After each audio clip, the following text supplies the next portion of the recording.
Hello guys.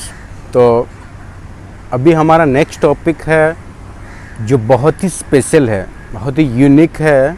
उसका reason क्या है कि जितनी भी एक्सरसाइज आप करते हैं, हर एक एक्सरसाइज में जॉइंट के अंदर मूवमेंट होता है।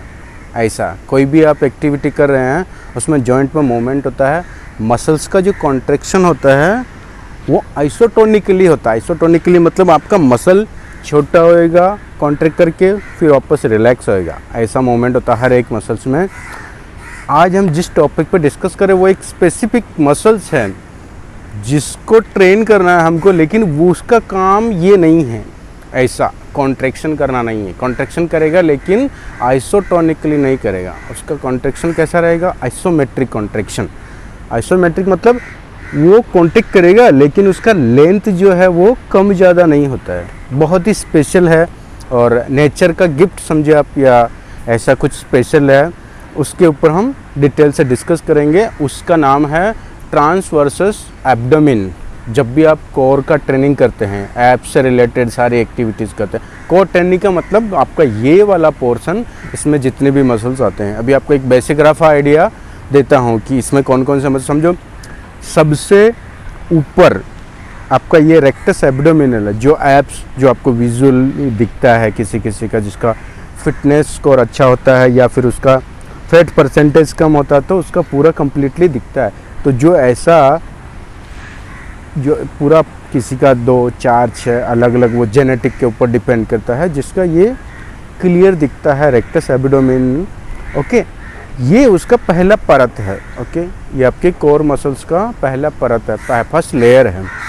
फिर इसके नीचे एक और लेयर है, वो ऐसा टेंजेंट लेयर है। ओके, ऐसा तिरछा है। और जो ये मसल्स है इसका क्या काम है? आपके टोर्सो को आगे की तरफ ऐसा स्क्वीज करने का। ओके, और जो साइड वाला है वो आपका, जैसे आप ऐसे घूम के किसी को देख रहे हैं, ऐसा घूम रहे हैं, तो जो टर्न कराता है उसमें आपका, समझो अगर आप इस तरफ टर्न कर रहे हैं तो ये मसल जो है रिलैक्स। अभी देखो ये पोजीशन रिलैक्स है। जैसे मैं इसको कांटेक्ट कराता हूँ मेरा बॉडी इधर घूमा, जैसे मैं कांटेक्ट कराता हूँ मेरा बॉडी इधर घूमा। तो आपको ऐसा ट्विस्ट करने में ये मसल हेल्प करता है।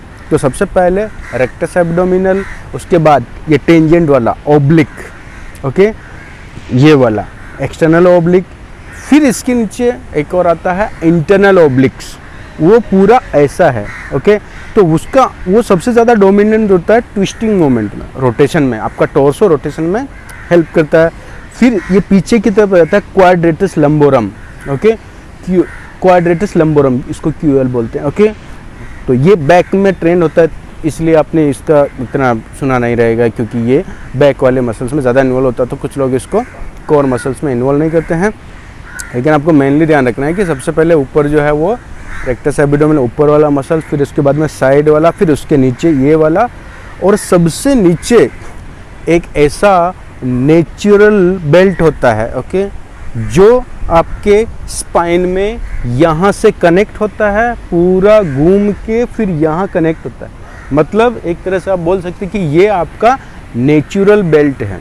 तो जो weight lifting, heavy weight lifting करने वाले लोग जो बेल्ट पहनते हैं, वैसा ही एक नेचुरल बेल्ट जो है हमारी बॉडी में होता है। उसका मेन फंक्शनिंग क्या होता है? आपके स्टोमक के अंदर ये वाले एरिया में जितने भी वाइटल ऑर्गन्स हैं उनको ऐसा ब्रेसेस करके रखता है, ऐसा ब्रशिंग करके रखता है, होल्ड करके रखता है। ठीक है, और वो ऐसा कॉन्ट्रैक्शन नहीं करता है बार बार, वो क्या करेगा? ऐसा होल्ड करके ब्रशिंग करके रखता है। इसीलिए आपने देखा रहेगा कि सारे मसल्स में ऐसा मूवमेंट होता है, लेकिन जब भी आप प्लैंक करते हैं तो उसमें कोई मूवमेंट नहीं, तो आपको होल्ड करके रखना पड़ता है। तो अभी हम प्लैंक के बारे में डिटेल से डिस्कस करेंगे। उसका फॉर्म टेक्निक कैसा होता है, कब भी ट्रेन करना चाहिए, उसका शेड्यूलिंग क्या रहेगा, ओके, कौन सी जगह पे उसको प्लेस करना है कोर ट्रेनिंग के वर्कआउट शेड्यूल में। तो मेरा कहने का मतलब ये है कि जो सबसे डीप वाला मसल्स है वो है ट्रांसवर्सस एब्डोमिनल। जैसे ये रेक्टस एब्डोमिनल खड़ा वाला, वो वैसे ऐसा हॉरिजॉन्टल वाला रोटेशन मूवमेंट में आता है। ओके, उसका काम है ऐसा ब्रशेज करके रखना। इसलिए आपने देखा है कि हम जो प्लैंक करते हैं तो उसको पोर्शन में करना पड़ता है, एक ही बार में सारा वो बेल्ट कवर नहीं होता। इसलिए जब आप देखें, आप जब ये वाला पोजीशन में प्लैंक करते हैं लेट के, तो आपका आगे वाला जो है एरिया कवर होता है। फिर हम साइड प्लैंक करते हैं, लेफ्ट फिर राइट, तो वो लेफ्ट राइट से आपका ये कवर हो जाता है और आगे वाले प्लैंक से ये कवर हो जाता है। तो जब भी आप प्लैंक कर रहे हैं तो आपको सिर्फ ये वाला नहीं करना, साइड प्लैंक भी उसके साथ में करना, तभी जाके वो पूरा बेल्ट जो है वो कवर होएगा जो ब्रशेस करके रखता है। ओके, तो ये अपना प्लैंक से रिलेटेड डिस्कशन है। अभी देखो ये कैसा होता है, जब भी आप कोर मसल का एक्सरसाइज कर रहे हैं या एब्स कर रहे हैं तो इसमें मेन जो आपको बताया, जैसे सबसे ऊपर ये फिर साइड वाला, तो इसकी एक्सरसाइज शेड्यूलिंग कैसी रहेगी। सबसे पहले आपको ये क्रंचीज करना है। ओके, और पूरी बॉडी में रेयरली ऐसे मसल्स होते हैं जिनका दो ओरिजिन होता है। नॉर्मली क्या होता है, कोई भी मसल्स रहेगा उसका एक तरफ ओरिजिन होता है, मतलब इस तरह से वो निकलता है और यहाँ जाके फिट होता है, और वो जो इंसर्शन जहाँ, और इंसर्शन जो रहता है ना वो पतला रहता है, और जहाँ से ओरिजिन होता है वो मोटा रहता है, क्योंकि वो यहाँ से निकला और पतला पतला पतला होकर यहाँ गया, तो वो ओरिजिन जो है वो इंसर्शन को अपनी तरफ खींचता है। ऐसा बेसिकली मैकेनिज्म रहता है। लेकिन ये ऐसा मसल्स है जिसका दोनों तरफ ओरिजिन है।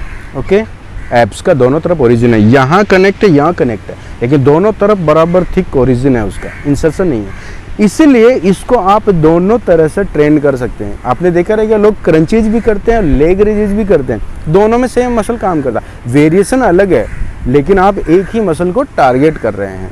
आपको पता है कि नहीं पता है, पर वो मसल सेम होता है। तो इसमें आपको 2-3 चीज़ ध्यान रखना है। अब ये मसल जो है आगे वाला, इसका काम है सिर्फ टोर्सो को ट्विस्ट कराना, आपके हिप को फ्लेक्स कराना नहीं है। तो ये इतना सा ही इसमें रेंज रहता है। ओके, ये वाला, तो ये तो हम अपना एब्स का आगे वाला पोर्शन ये वाला कवर करेंगे, रेक्टस एब्डोमिनल, अगले वीडियो में, तभी हम डिटेल से और डिस्कस करेंगे। अभी हमारा जो टॉपिक है मेन, वो है आपका ट्रांस वर्सेस एब्डोमिन, प्लैंक वाला। ओके, तो ये प्लैंक वाला शेड्यूल जो रहेगा, इसमें पहले आप क्रंचीज कर लेंगे, फिर आपको साइड वाला मतलब ओब्लिक के लिए, या तो आप ऐसा खड़े होकर वेट ले सकते हैं, या फिर केबल पे ये वाला कर सकते हैं, या फिर आप लेट के किसी को पैर पे बिठा के तो बॉडी को ऊपर नीचे करके ऐसे भी कर सकते हैं। तो ये साइड वाले को ट्रेन किया, फिर उसके बाद में ये हो जाए, फिर आप प्लैंक जब करेंगे तो प्लैंक का कैसा रहेगा, लास्ट में करना आपको जब एब्स का ख़त्म हो जाएगा तो। ओके, अब इसमें सबसे इम्पोर्टेंट और एकदम बेसिक जो कॉमन मिस्टेक होती है वो मैं आपको बताता हूँ क्या होता है। जैसे आप प्लैंक पोजीशन कर रहे हैं, ऐसा पोजीशन लेते हैं लोग, ठीक है, ये वाला, या फिर कोई ऐसा हिप को ऊपर उठा देगा या एकदम नीचे लटका हुआ, ऐसा नहीं होना चाहिए। पहली चीज़ है आपका बॉडी जो है वो पैरेलल टू फ्लोर रहेगा। ओके, पैरेलल टू फ्लोर रखना, ऐसा गुम्बद बना के नहीं रखना है, एकदम डीप नहीं करना है। तो पहली चीज़ तो ये है, इसको ये पोजीशन रखना है, ऊपर नहीं उठाना, हिलाना नहीं है। ओके, ये पोजीशन। दूसरा है आपका जो ये वाला एल्बो जो आप नीचे सपोर्ट ले रहे हैं, एक तो इसको ऐसा नहीं रखेंगे। ओके, पाम फेसिंग नहीं रखेंगे, क्योंकि इसमें क्या होता है, देखो मैं इसको ऐसे घुमा रहा हूँ तो अभी मेरा ये यहाँ पे जो जॉइंट है, रेडियस अल्ना का जॉइंट, ये खींच रहा है, तो ये मेरे को थोड़ा ऑकवर्ड पोजीशन देगा। तो इसको क्या करेंगे आप, इसको ऐसे खींच के नहीं, इसको न्यूट्रल रख के, तो ज़्यादा स्टेबिलिटी मिलेगा और ईजी रहेगा, ज़्यादा देर तक आप होल्ड कर सकते हैं। तो पहली चीज़, इसको इस डायरेक्शन में रखना, मुट्ठी बंद कर लीजिए और पूरा टिकाए, ऐसा सिर्फ एल्बो नहीं टिकाना, क्योंकि ये चुभेगा फिर आपको नीचे। पूरा टिकाएंगे तो आपको इतना पोर्शन में सपोर्ट मिल रहा है, तो ज़्यादा स्टेबिलिटी देगा। ओके, इसको पूरा टिकाना है, इस एंगल पर टिकाना है। और इम्पोर्टेंट चीज़, ये आपका जो एल्बो है यहाँ 90 डिग्री एंगल होना चाहिए। ओके, तो अगर आपने समझो इसको ऐसा रखा तो क्या होगा, ये पीछे की तरफ धक्का मार रहा है तो मेरा पैर फिसल रहा है। ओके, बार बार लोग कहते हैं ना, ये ऐसा स्ट्रगल कर रहे हैं, पैर फिसल रहा, फिर आगे आ रहे हैं। ऐसा इसलिए होता है क्योंकि उनका ये एंगल जो है ना, ये ऐसी पोजीशन में है, तो ये आपको हाथ को भी आगे फिसलाएगा और बॉडी को भी पीछे धक्का मारेगा। तो आपको क्या करना है, इसको 90 डिग्री रखना है। ओके, ये ऐसा। अब मैं अगर बॉडी को आगे पुल करके रखता हूँ 90 डिग्री, तो मेरे को पीछे ऐसा फिसलना नहीं पड़ेगा, पैर फिसलेगा ही नहीं मेरा, क्योंकि मैंने बॉडी को पीछे धक्का नहीं मारा है, आगे पुल करके रखा है। ओके, तो एल्बो को 90 डिग्री, हाथ को पूरे को, ये फोर आर्म को ऐसी एंगल पर रखना है, मुट्ठी बंद कर रखना है और पूरा टिका के रखना है। तो ये तो हो गया आपका पोजीशन कैसे लेना है। अब मेन इम्पोर्टेंट चीज़ है, जब भी आप प्लैंक कर रहे हैं तो आप ये मसल्स को एंगेज करने के लिए कर रहे हैं। ओके, तो इसमें आपका अगर बैक खिंच रहा है तो समझ लीजिए प्लैंक गलत है। ओके, क्योंकि जब भी आप समझो इस पोर्शन को नीचे दबाएंगे ना, ऐसा आर्च पोजीशन में, तब भी जाके यहाँ पे पेन होएगा। और जब इसको दबा रहे हैं, इसका मतलब क्या, इसका ऑपोजिट वाला मसल है वो रिलैक्स हो रहा है, तभी तो ये कॉन्ट्रैक्ट हो रहा है ऐसा, राइट। तो अभी हमारा टारगेट मसल तो ये है, लेकिन हम उल्टा ही कर रहे हैं, हम इसको कॉन्ट्रैक्ट करा रहे हैं और ये इसको रिलीज़ कर रहे हैं, जबकि हमको लगता क्या है कि हम प्लैंक करें। प्लैंक का काम है इधर से स्क्वीज करने का, इधर से नहीं। तो क्या करना है, इस पोजीशन में जब भी आप प्लैंक कर रहे हैं तो मेक श्योर कि आपका जो बैक है, ये स्पाइन, ये आर्च पोजीशन में नहीं हो, इसका ऑपोजिट हो, ओके। ग्लूट्स बाहर नहीं निकला हो, ये वाला अंदर हो। तो अभी मैं आपको करके दिखाता हूँ कैसा है, ठीक है। ये मैंने प्लैंक का पोजीशन लिया, ओके।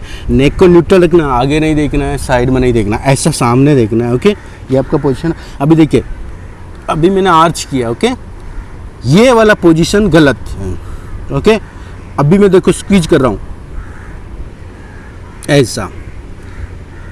अभी मेरा जो स्टमक वाला जो मसल्स है, ट्रांसवर्सस एब्डोमिनल, उसके ऊपर सारा लोड आ रहा है, ओके। जैसे ही मैं ऑपोजिट करता हूँ, अभी देखो वो रिलैक्स हो गया, और लेकिन मेरा बैक खींच रहा, मेरे लोअर बैक में दर्द हो रहा। तो जब भी आपके लोअर बैक में दर्द हो, इसका मतलब प्लैंक गलत है, ओके। तो आपको क्या करना है, इसको ऑपोजिट करना, ऐसा ग्लूट्स अंदर, स्पाइन को राउंड करेंगे और स्टमक को ऐसा स्क्वीज करना, ओके। एकदम सिंपल है, एकदम सिंपल है। तो अभी आपको समझ में आया कि जब भी आप प्लैंक कर रहे हैं, इसको आर्च नहीं करना, इसको राउंड करना है, ताकि ग्लूट्स अंदर जाएगा, ये आपका लोअर बैक का पोर्शन बाहर निकल जाएगा और ये यहाँ पे पोर्शन स्क्वीज जाएगा। जैसे समझो अगर आप किसी को एब्स दिखाते तो कैसा स्क्वीज करते हैं, तो ये पोजीशन वहाँ पे होना चाहिए, लेकिन बिना आपका बॉडी ऊपर गए नीचे गए, ऐसा गुंबद नहीं होना चाहिए, एकदम ये नहीं होना चाहिए, ओके। तो 2-3 चीज़ें आपको ध्यान में रखना है। ब्रीदिंग नॉर्मल, होल्ड करके नहीं रखना ब्रीदिंग, ओके। नॉर्मल ब्रीदिंग रखना है। और एक और इम्पोर्टेंट चीज़ जो मैं आपको बता रहा हूँ, जब आप ऐसा हाथ रखेंगे ना, तो ये पोर्शन ये ऐसा नहीं होना चाहिए, धीरे धीरे नीचे का, इसको प्रॉपर पीछे खींच के रखे ऊपर की तरफ, ओके। रिट्रैक्ट करके ऐसा देखो, ये इसको ऐसा करके रखे, ये प्रोटेक्ट पोजीशन, ओके। ऐसा करके रखेंगे, ऐसा कोलैप्स नहीं होना चाहिए। तो आगे वाले पोर्शन में 90 डिग्री इस एंगल पे प्रोन, ये न्यूट्रल पोजीशन में ग्रिप टाइट करना, पूरा पोर्शन टिकाना है, 90 डिग्री एंगल रखना है और इसको ऐसा ऊपर करके रखना है, ओके। और लोअर बैक को आर्च नहीं करना है, ग्लूट्स को अंदर रखना है, स्टमक को स्क्वीज करके रखना है और पैर को ऐसे टो के ऊपर रखना है। और ये यहाँ पे भी 90 डिग्री होना चाहिए, ओके। देखो टॉम, ये ऐसा या ऐसा नहीं होना चाहिए, ओके। यहाँ पे भी आपका 90 डिग्री होना चाहिए, ओके। तो ये अपना बेसिक हो गया है प्लैंक। अभी अगर इसमें आपको इंटेंसिटी बढ़ाना है तो 2 तरीके हैं, ओके। कैसा है, या तो आप एक सिंगल क्रॉस लिम्ब को ऊपर उठा लेंगे, ओके। जैसे समझो ये मेरा नॉर्मल प्लैंक, अभी मैं एक पैर को ऊपर उठाता हूँ, अभी मेरा थोड़ा सा टफ हो गया, फिर मैं अगर इसको भी उठाता हूँ, ये और टफ हो गया। तो 2 ऑप्शन है, या तो आप ऐसे अल्टरनेटिव क्रॉस लिम्ब को ऊपर उठा के भी इसको चैलेंज दे सकते हैं। दूसरा, फिर आप कोई भी वेट रख सकते हैं। जब आप वेट रखेंगे तो मेक श्योर कि यहाँ नहीं रखेंगे, पीठ के ऊपर की तरफ, सर्वाइकल ये वाला एरिया में, ओके। कहाँ रहेगा वेट, ग्लूट्स के आसपास, क्योंकि ये आपका सेंटर पॉइंट है। तो यहाँ से वेट नीचे दबाएगा आपको, यहाँ रखेंगे तो इसका मतलब क्या कि ये आपने समझो पिलर लगाया, आपका हाथ तो आपका पिलर हो गया। अब पिलर के ऊपर कितना वेट रखिए वो आपको सेंटर में चैलेंज नहीं देगा, ओके। तो क्या करना, आपको वेट को सेंटर में करना है और अपनी कैपेसिटी से ज़्यादा वेट नहीं लेंगे, ओके। और ऐसे बढ़ाएंगे। फिर आप स्टार्टिंग में समझो 30 सेकंड किया, फिर 1 मिनट किया। तो कभी कभी क्या होता है, कुछ लोग कंटिन्यूस 2 मिनट 3 मिनट स्ट्रगल करते हैं, तो उसमें एक तो वो इंटेंसिटी लो रहता है, ओके।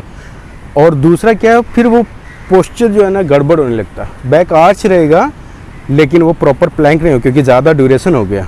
तो आपको क्या करना है, पोस्चर मेंटेन करना है और इसको ज़्यादा ड्यूरेशन का टारगेट मत रखिए।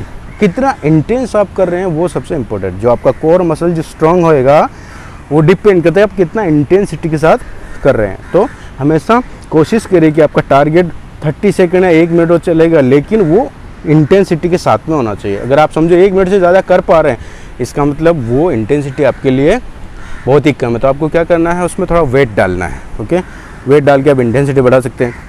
तो ये हो गया अपना प्लैंक। अभी ये फ्रंट वाला प्लैंक हुआ है, अभी कंप्लीट नहीं हुआ सेट, तो दो ये आगे वाला करके फिर साइड वाला करेंगे, तब जाके एक सेट प्लैंक का कंप्लीट होएगा। तो उसके लिए क्या करना, अभी हम लोग साइड वाला करेंगे। सेम चीज़ इसमें भी, ठीक है। सॉरी, थोड़ा ऊपर शिफ्ट हो जाता हूँ। अभी देखिए, एक पैर के ऊपर दूसरा पैर रखेंगे, बॉडी को एकदम 90 डिग्री, और ना एल्बो को इतना वाइड नहीं करना है, तो बाद में कितना ये बाहर की तरफ फिसलेगा। ये आपका एल्बो का जॉइंट जो है ना, ये ऐसे ऐसे खुलता जाएगा, फिर डिफिकल्ट, क्योंकि इसको फिर इधर खींच कर रखना पड़ता। तो अब यहाँ फोकस करें, यहाँ फोकस करें, तो इसलिए आपको क्या करना, पहले इसको थोड़ा सा अंदर रखना, कि जैसे आप बॉडी को उठाएंगे ना तो ये 90 डिग्री हो जाएगा। अगर आप पहले इसको 90 डिग्री रखेंगे तो ये उठा रहे तो और खुल जाएगा। तो क्या करना है, इसको थोड़ा सा अंदर रखना है, ताकि जैसे आप उठाएंगे ना ऐसा, अभी ये 90 डिग्री हो गया। ओके, तो पहली चीज़ है इसका एंगल बराबर रखना है, इसको ऐसा न्यूट्रल पोजीशन में रखना है। बहुत सारे लोग सिर्फ एल्बो टिकाते, इसलिए वो फिर इधर उधर हिल रहे हैं, क्योंकि ये पूरा टिका रहेगा ना तो आपको ज़्यादा स्टेबिलिटी मिलेगा, इतना एरिया में आपको बेस ऑफ सपोर्ट मिल रहा है। ओके, दूसरी चीज़ है, जब ये आप उठाएंगे बॉडी को एकदम स्ट्रेट रख के 90 डिग्री, और नेक को ऐसा नहीं करना है, लटकाना नहीं है। अभी जब हम खड़े रहते हैं तो कैसा न्यूट्रल पोजीशन रहता है, सेम वैसा ही आपको ऐसा सामने देख के ऐसा रखना है। दूसरा, इसमें ना किसी का हिप ऐसा रहता है, किसी का आगे रहता है, इसको भी सामने रखना है। किसी का चेस्ट जो है ना ऐसा रहता है, वो भी नहीं करना, चेस्ट एकदम सामने रहेगा। समझो आप साइडवेज लेट रहे हैं तो चेस्ट आपका सामने रहना चाहिए, ये वाला पोर्शन आपका सामने रहना चाहिए, हिप एकदम ट्विस्ट नहीं होना चाहिए। ओके, एक पैर के ऊपर दूसरा, अगर आप ऐसा करते हैं तो ये इंटेंसिटी लो कर देगा आपका, क्योंकि आपका बेस ऑफ सपोर्ट बढ़ गया है, जो स्टांस है आपका बढ़ गया, मतलब आपको ज़्यादा सपोर्ट मिल रहा है। तो क्या करना है, एक पैर के ऊपर दूसरा पैर रखना है। ओके, ये पोजीशन, और इस हाथ को यहाँ रखना है। अगर आप ये नहीं कर पा रहे हैं तो आप ऐसा सपोर्ट के साथ कर सकते हैं, लेकिन अगर आप सपोर्ट की ज़रूरत नहीं है तो हाथ को यहाँ नहीं रखेंगे, क्योंकि आपके हाथ का जो वजन है 2 किलो 2.5 किलो जो भी है, ये भी तो आपका काउंट हो रहा है। अगर आप यहाँ रखेंगे तो ये सेंटर पोर्शन में आपका लिम्ब जो है ना सेंटर में आ रहा है, तो इसकी वजह से आपको और ज़्यादा चैलेंज मिल रहा है। तो हाथ को हमेशा यहाँ पर रखिए। और ये भी अगर लाइट है तो आप हाथ में डंबल या कोई भी वेट ले सकते हैं ऐसा, या फिर दूसरे तरीके से बढ़ाना है तो आप पैर को थोड़ा सा ऊपर करिए, इतनी सी हाइट वाली जगह पे पैर को रखेंगे तो आपका ये पैरेलल हो जाएगा, तो और ज़्यादा चैलेंजिंग। अभी क्योंकि ये पोजीशन है ना, इसमें ये कैसा इंक्लाइन है, अगर और इंटेंसिव बढ़ा तो इतना सा ऊपर करके कुछ रख दीजिए, फिर उसके ऊपर आएंगे तो और ज़्यादा इंटेंस हो जाएगा। ओके, तो ये आपका साइड वाला हो गया। फिर ये ख़त्म होएगा ना, फिर आपको दूसरी साइड भी कंप्लीट करनी है। ओके, पैर सीधा एकदम, ये प्रॉपर पोजीशन है। ओके, ऐसा रखना। नॉर्मल ब्रीदिंग, बहुत ज़्यादा होल्ड करके नहीं रखना ब्रीदिंग, नॉर्मल ब्रीदिंग रखना है। ऐसा पोजीशन, इसमें ना लिम्ब को ऐसा लटकाएंगे नहीं, एकदम स्ट्रेट, आगे टॉर्सो को झुकाएंगे नहीं, हिप को ऐसा ट्विस्ट नहीं करेंगे। ओके, ऐसा न्यूट्रल रखिए। ओके, जितना आगे वाला किया कोशिश करिए कि उतना ही टाइमिंग आपका, इसका भी टाइमिंग डिफरेंस नहीं आना चाहिए, क्योंकि आप सेम मसल को ट्रेन करें तो उसका इंटेंसिटी सब जगह इक्वली डिस्ट्रीब्यूट होना चाहिए। ओके, तो अपना ये प्लैंक वाला आज का टॉपिक ख़त्म हुआ है। ओके, इसके बाद हम नेक्स्ट वीडियो में बाकी जितने भी मसल्स हैं उनका ट्रेनिंग के बारे में डिस्कस करेंगे, जैसे आपका आगे वाला एब्स हो गया। ओके, ट्विस्टिंग वाला कैसे करते हैं। ओके, और इसमें एक कॉमन मिस्टेक बताता हूँ क्या होता है मालूम है, जब भी आप किसी को देखे रहेंगे जिम में लोग करते हैं एब्स, तो ये वाला करते हैं। ओके, अब आप सोचिए एकदम बकवास वाला एक्सरसाइज है, इसमें कुछ भी आपके ओब्लिक्स मसल्स को चैलेंज नहीं मिल रहा है, क्योंकि कोई भी आप एक्सरसाइज कर रहे हैं उसमें एक चीज़ आपको ध्यान में रखना है, एकदम बेसिक, उसे पता चल जाएगा वो एक्सरसाइज गलत है कि सही है, कि जो भी आप वेट ले रहे हैं या फिर आप जिस भी ऑब्जेक्ट से उस मसल्स को चैलेंज दे रहे हैं, वो जो वेट है वो ऐसा क्रॉस है कि नहीं, रेंज आपका जो ये समझो ये वाला मूवमेंट हो रहा है और ये आपका बॉडी का मूवमेंट है, ऐसा क्रॉस होना चाहिए। मेरा मतलब है कि वेट जो है ना ग्रेविटी के अगेंस्ट मूव होना चाहिए उस मसल्स के एंगल में। अभी समझो ये वाला जो मैंने करके दिखाया, इसमें क्या हो रहा, पैरेलल घूम रहा, और जब भी आपका मूवमेंट ग्रेविटी के पैरेलल होता है और वेट का डायरेक्शन अगर ग्रेविटी की तरफ से है तो कभी भी वो मसल को चैलेंज नहीं करेगा। ओके, जैसे मैंने लास्ट वीडियो में एक एग्जांपल दिया था ये वाला, कि लोग ज़्यादातर हाथ में डंबल लेके रोटेशन वाला मूवमेंट करते हैं, तो वो करते हैं शोल्डर के इंटरनल अंदर वाले मसल्स के लिए ये वाला, लेकिन एक्चुअल में ये मसल्स जो है ना बाइसेप्स का जो इन्वॉल्वमेंट हो रहा है, क्योंकि ये डंबल नीचे नहीं गिरे इसके लिए ये मसल इसको होल्ड करके रखा, लेकिन उनको लगता है कि ये जो रोटेशन वाला मूवमेंट है इसके लिए हो रहा है। जबकि अगर आप ये वाले मूवमेंट को चैलेंज देना चाहते हो तो वे जो रेजिस्टेंस मिल रहा है उसका डायरेक्शन कैसा होना चाहिए, इधर से। समझो इधर से केबल या कोई भी थेरा बैंड है या रेजिस्टेंस बैंड है, तो मैं इधर से अगर ऐसे खींचता हूँ तब वो मसल को चैलेंज मिल रहा है, क्योंकि ये इधर की तरफ मेरे हाथ को ऐसा खींच रहा है और मैं इधर खींच रहा हूँ, तो वो मसल जो इधर खींचने का काम करता है उसको चैलेंज मिलेगा। सेम ऐसा ही होता है कि जब भी आप ऑब्लिक, ये वाला ऑब्लिक है, ठीक है, तो ये वाला ऐसा वैसा अगर आप पैरेलल टू फ्लोर ज़मीन पर लेट के ऐसा ऐसा करें तो वो मतलब ग्रेविटी के पैरेलल मूव हो रहा है, तो उसमें कोई भी चैलेंज नहीं रहेगा। दूसरा इंपॉर्टेंट चीज़ है, जब भी आपने देखा रहेगा कुछ लोग दोनों हाथ में वेट लेके ये वाला करते हैं, उसमें भी वेट काउंटर पार्ट होता है, क्योंकि अगर समझो ये मेरा मसल है इस साइड का, एब्स का ये वाला मसल है, इसका काम है मेरी बॉडी को इधर झुकाने का, ओके, और मैं इधर झुकाने के लिए इसी हाथ में वेट ले रखा हूँ, तो ये वेट तो मेरा हेल्प कर रहा है झुकाने में, ये चैलेंज नहीं कर रहा है। तो अगर समझो मैंने इस हाथ में 10 किलो डंबल लिया, इस हाथ में भी 10 किलो डंबल, फिर मैं दोनों तरफ ऐसे कर रहा हूँ, तो जब भी मैं ऐसे घूम रहा हूँ तो ये वेट जो है 10 किलो का, ये इस मसल को चैलेंज दे रहा है, ओके, ऐसा खींचने में, ये बॉडी को इधर आ रहा हूँ तो ये खींच रहा है ऐसा, लेकिन इधर वाला जो 10 किलो का डंबल है वो इसको हेल्प कर रहा है। तो ये जो 10 किलो का चैलेंज था ये इसकी वजह से ज़ीरो हो गया। तो मैं जो मूवमेंट कर रहा हूँ उसमें मेरे को कुछ भी फील नहीं हो रहा है, क्योंकि जितना वेट चैलेंज के लिया उतना सपोर्ट के लिए लिया। तो ये मैकेनिज्म आपको ध्यान में रखना है कि जब आप कोई भी मसल्स को यूज करें तो मेक श्योर कि वेट ग्रेविटी के अगेंस्ट मूव हो और ऑपोजिट से कोई भी उसको सपोर्ट नहीं मिल रहा, ओके। तो बाकी का डिस्कशन हम अगले वीडियो में करेंगे। आज के लिए इतना ही।